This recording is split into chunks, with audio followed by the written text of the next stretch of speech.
Alright, welcome back to Super Sentai Review episode 466. Excuse me, we're here reviewing episodes 9 to 13 of Gozyuger. Well, number 1 Sentai Gozyuger. Yep, in episode 9, it kind of basically picks up where Tao, he basically quit the team. So he said become a cafe butler wearing a weird see-through cloth mask where here's Flame Candle. So he orders a food, and because he couldn't pay, you had to basically pay us back. So they work together briefly. Heck, they have a competition who can sell more. Like, they have this chart, he goes in the ceiling, which I thought that was kind of funny.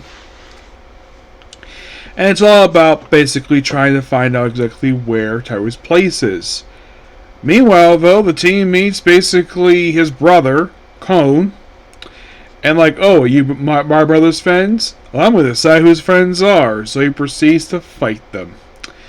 And then after some soul searching, he eventually comes back.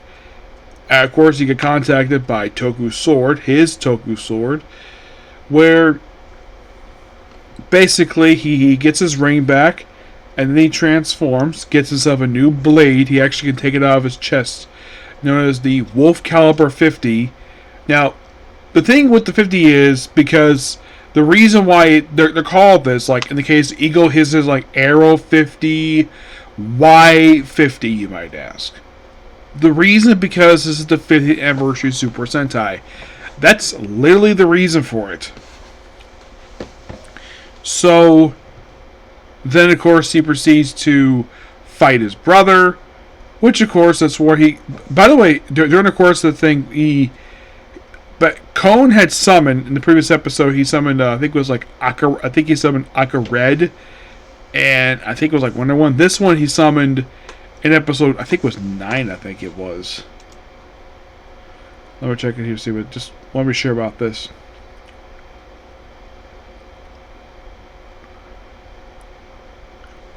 Oh yeah, so the Ring Hunter, Garu, he summoned Denzi Red, Spader Ace, and Geki Red. And of course also, thanks to this episode, Byakuya loses the Bumumanja ring. Yep. After having it since episode 2, and now he's lost it. But in the case of Tao, he proceeds to get the Aka Red ring. Yep. Well, he gets basically Ninjanger, which is nice. And what about these three, you might ask?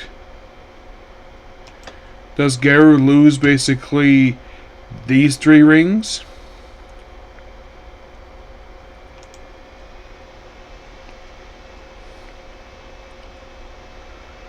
Let's see. In the case of,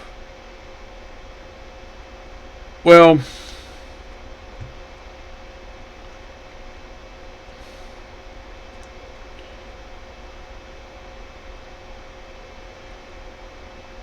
yeah. So, also in this, basically, there's a brief moment where Geki Red gets his hands on the Densi Fist. And the reason why there's a little nod for this is because Kenji Oba, who's actually in Denzi Man, well, he played Geki Red's father. That in that particular series, that was the whole thing with that one. And, well, so basically, Gal gets 1 ring and he loses a ring. Yep, and of course they decided to basically bond together over the fact that he owes them all money. Yep. And I believe it was also, I think it was episode 9, I think it was the first time that the Queen speaks in the whole series.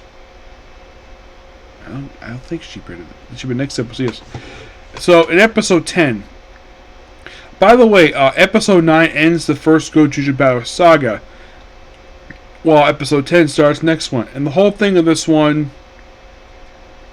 is like, okay, so, by the way, in case you're curious though, does 9 have an actual monster for this one? No, not really, but the big thing about 9 is, it reveals something about Cone. He has a X-shaped scar on his back. And it's getting bigger. I wonder if this is a nod to Lightspeed Rescue with this particular thing.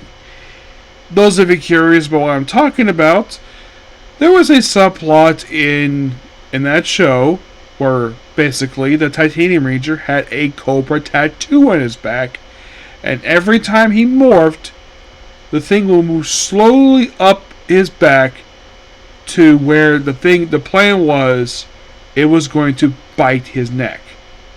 And this was payback for basically portraying the bad guys.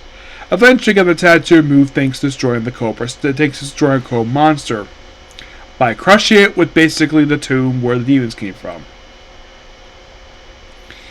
Yeah, one of its nods up, but it's a really cool thing. It basically shows off here, and it's not mentioned next episode. Oh no.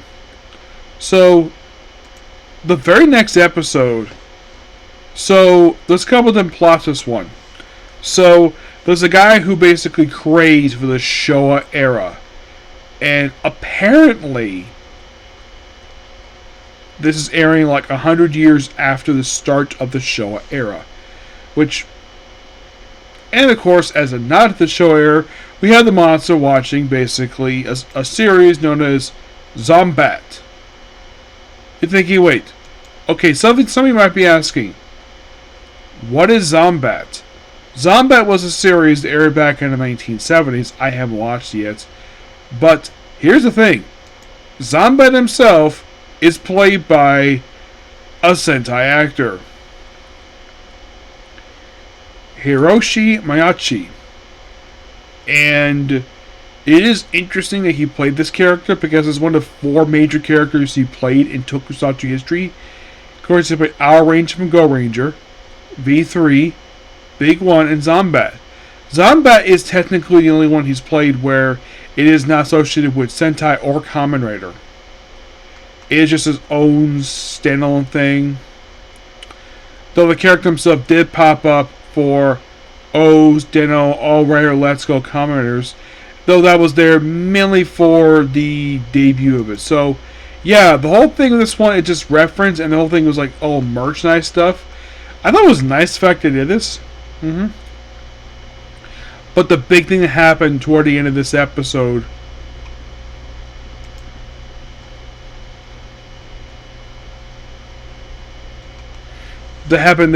we had debut of Black Gozyuger. Yeah, they corrupted the mecha from Zoo Ranger. How? Well, do you remember basically when the guy who was Universal for Trena Ranger, where he got shot and people thought he was dead? Well, here he is 2 episodes later. He's alive, but he's been brainwashed into a berserker where it looks like his eyes are blackened for some reason under this mask. Like, oh, he's brainwashed. Okay. And somehow they corrupted this mecha. So then, in the big thing with this episode, after the monster feed, by the way, so then of course they basically have, for the first time in the series, they have all 5 Rangers mecha appear in this episode. And sadly, basically these 5 proceed to destroy Black Gozyuger. So, could this be a possibility that could bring the thing back? I don't know. But for Black Gozyuger, however, this would be, like, this is interesting. They basically, how this is accomplished with this whole Black Gozyuger thing was that they pretty much took the Gozyuger suit and painted it black. But there's an error with the waist where there's a little bit of red there. But I thought it was really cool, the fact that they brought this back. And it only appeared apparently like 1 other episode.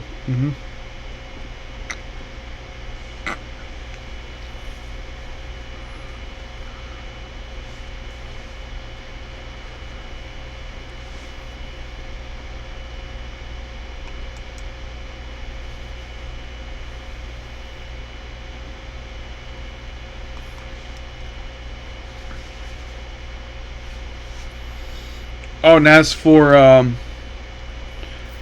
OC, well, with this being freed, he basically goes off and he is not seen again after this. He is mentioned next episode. he does thank him for basically relieving him of what he was doing. And this is the last time we see him.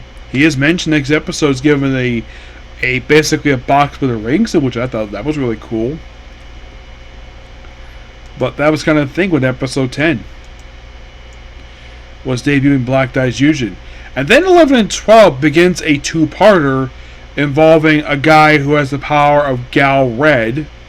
Oh, it starts off quite interesting though, where you have two guys who basically do not like Byakuya, who just happen to have the rings belonging to Zoolager and Zoologer and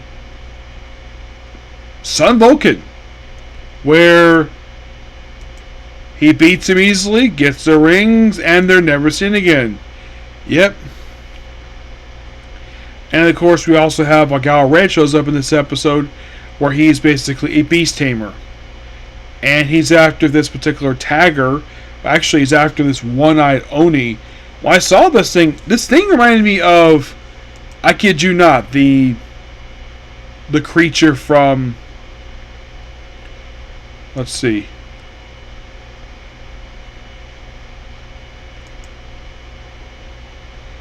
Yeah, this felt like it was a nod to a character from Gal Ranger.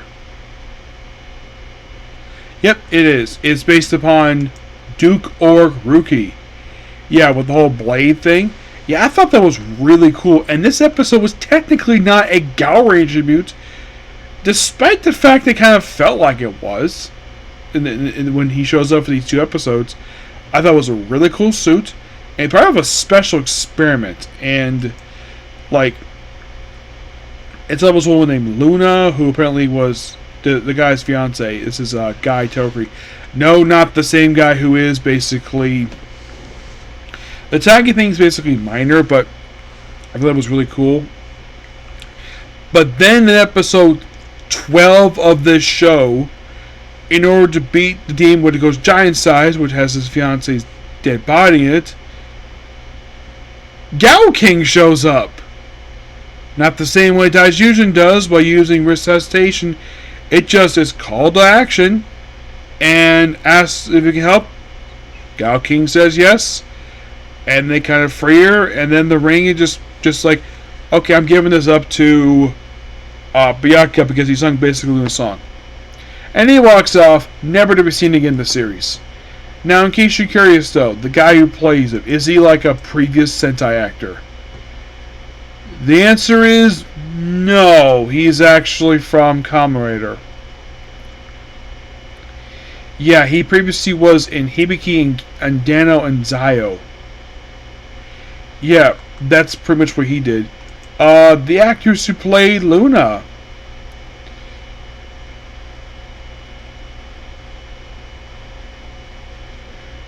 Yeah, this is like the only thing she's been part of.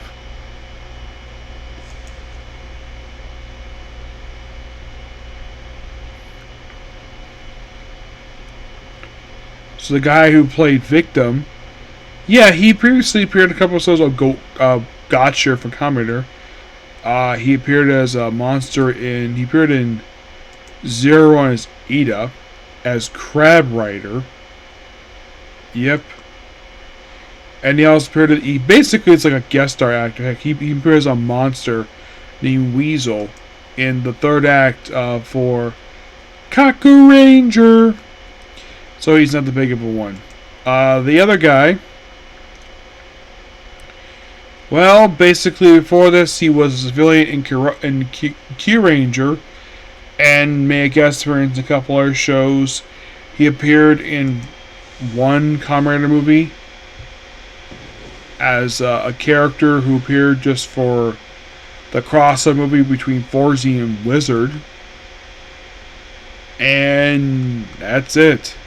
Yeah, it's like, you can say for these two guys here, it's like the cast of people who made this show. It is like, oh, let's have basically two random actors who just happen to be in Kamen Rider and kind of Sentai appear in this one episode just so we can have basically Byakuya getting 2 more rings. Oh, in the case of Gao Ranger, um, the Gao King. In the case between the two of these, between this and Daijujin, prior to this, Daijujin last appeared on TV back in 1993, while in the case of Gao King, last time he appeared was back in 2002, I think it was. So for him, it had been 23 years since he appeared on TV. In the case of Daijujin, it had been 32 years. But yeah, he becomes the second one ever to be summoned. It is interesting, though, the fact that twice now we've had two mecha revived who are Heisei era mecha. Not Showa, Heisei. As for why these two, I have no idea. But in the case of, well,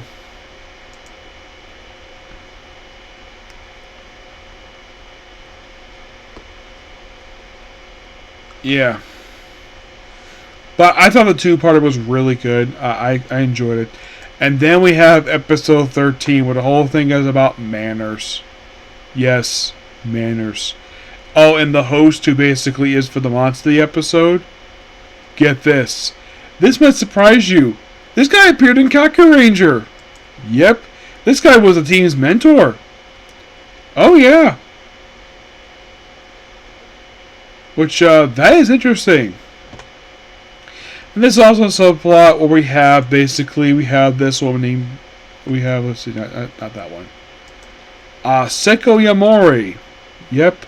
This maid who works for, get this, she works for the family of Byakuya. Apparently they're a long line of surgeons, but apparently wants nothing to do with that, and she demands to come home. And apparently she stumbled upon the ring for Red Racer.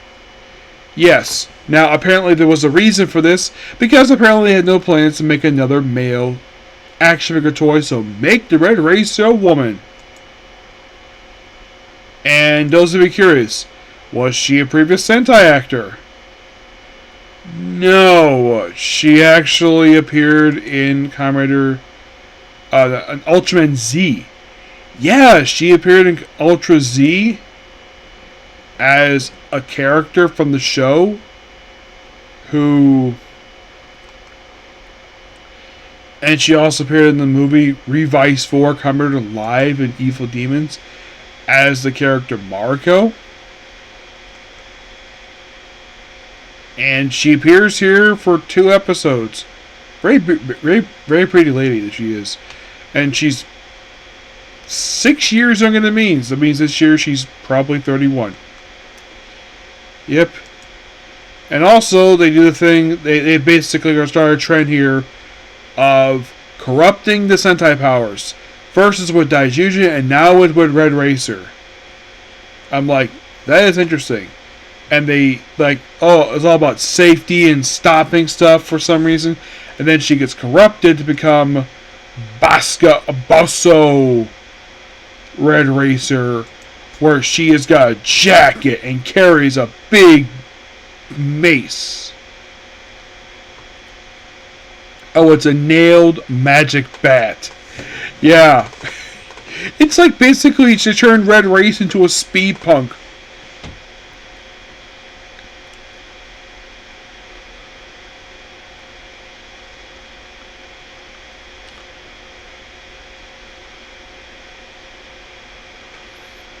Yeah, but very interesting the fact that they did this. And I like the manners, number one. I like what he was doing.